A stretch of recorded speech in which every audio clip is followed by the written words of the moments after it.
ল কি বলে সেটা আমি বলবো না। মানুষ তো প্রকৃতি থেকে আসা, তাই না, প্রকৃতির সৃষ্টি। সো ওই জায়গা থেকে আমি যখন এই ভিডিওটা দেখলাম এবং সবকটা জায়গায় নিউজ হয়েছে, সো এটা আই ওয়াজ লিটারেলি ক্রাইং যে এটা আসলে আমি। এবং মা কুকুরটা খুব কষ্ট পাচ্ছিল। হ্যাঁ, তো এইটা এবং যে রিজনটায় মারা হয়েছে এটা তো আরও প্যাথেটিক। সো এটা মানুষ এত ইমপ্রেশনস কেন হয়ে যাবে এত এত এই বিষয় নিয়ে? মানে মানুষ মানুষকে মেরে ফেলতে পারে, এটা একটা জেদ থাকে, এটা একটা রিজন থাকে। রাইট। টু সাম এক্সটেন্ট এটা রিজন নাও থাকতে পারে, কিন্তু ম্যাক্সিমাম ক্ষেত্রেই তো রিজন থাকে। একটা রাগ থাকে। একটা রাগ থাকে, একটা লজিক থাকে। হ্যাঁ, ওর সাথে আমার স্বার্থ আছে, কিংবা ও আমার স্বার্থের বাইরে গেছে, এই কারণেই তো মারে। কিন্তু যে অবলা প্রাণী, যার ভাষা আমি বুঝি না, যার ইমোশন আমি বুঝি না, তাকে আমি কেন হত্যা করব?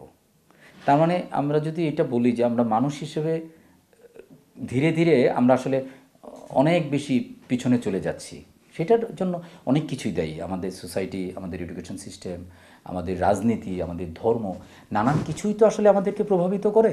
এইগুলোও একটা কারণ আসলে আমাদেরকে ইমপ্রেশনস করে ফেলা, মানে মানুষ হিসেবে আমাদের পরিচয়টা আসলে ধীরে ধীরে, আমি জানি না আসলে কোন জায়গায়